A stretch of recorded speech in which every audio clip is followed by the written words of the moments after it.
जाते वक्त अंजलि एक सच्चाई पंकज के सामने लाकर रख देती है। फिर वेद अंजलि को उलझाने की कोशिश करता है। आरती पर हमला करवाया था कली ने, तो अब भी उसका साथ देंगी।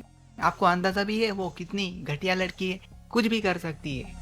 एडवोकेट राघव सिंह राजपूत आरती को लेकर सीधा पुलिस थाने में कली के खिलाफ रिपोर्ट लिखवाई जाती है। इल्जाम सीधा है कि उसी ने हमला करवाया।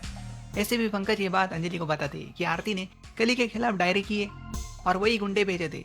अब सवाल यह है कि हमले के वक्त कली थी कहाँ? अंजलि बिना समय गंवाए सीधे कली से पूछती है, कहाँ थी तुम उस वक्त? कली ये बात घुमाने लगती है, मैं यही थी, कहाँ जाऊंगी मैं? लेकिन तभी पद्मा उसकी पोल खोल देती है, झूठ बोल रही है ये वकील दीदी, ना यहाँ थी ना बस्ती में दिखी। अब कली पलट के कहती है, मैं मंदिर में थी। अंजलि भी चुप नहीं रहती, अगर तू मंदिर में थी तो फिर तेरे नाम की रिपोर्ट थाने में क्यों लिखी गई है? बस फिर क्या? कली ड्रामा शुरू कर देती है, आप क्या बोल रही है? जब फंस जाती है तो सीधा राघव सिंह राजपूत पर इल्जाम लगाने लगती है। इसके बाद अंजलि मिलती है रवि से और पूछती है, तुम्हें किसने सुपारी दी थी? लेकिन वो एक शब्द नहीं बोलता। ऐसे भी पंकज बताते ही ना सुन सकता है ना बोल सकता है, दिमाग पर चोट लगी है। अंजलि को शक है और शक को यकीन में बदलने के लिए चाल चलती है।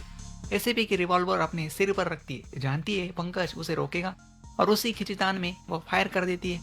गोली रवि की तरफ फायर होती है और फिर वही होता है जो अंजलि को अंदाजा था। रवि डर के मारे चिल्ला उठता है, मतलब सांप है, वो ना तो गूंगा है ना बहरा, सब नाटक था। अब अंजलि उसे लेकर जाएगी उस दिवाली पार्टी में, क्योंकि रवि ही पहचान सकता है उस आदमी को जिसने अमन की जान ली थी। पार्टी में गणेश भी था, वही आरती और वेद की सगाई हो रही थी। और उसी वक्त अंजलि, मतलब एडवोकेट अंजलि अवस्थी, ऐसे भी पंकज के साथ वहां पहुंच जाती है। अब सोचो, क्या माँ बेटी के बीच सीधी टक्कर हो जाएगी? देखते रहिए आरती अंजलि अवस्थी और सब्सक्राइब कीजिए अतुल टॉक चैनल।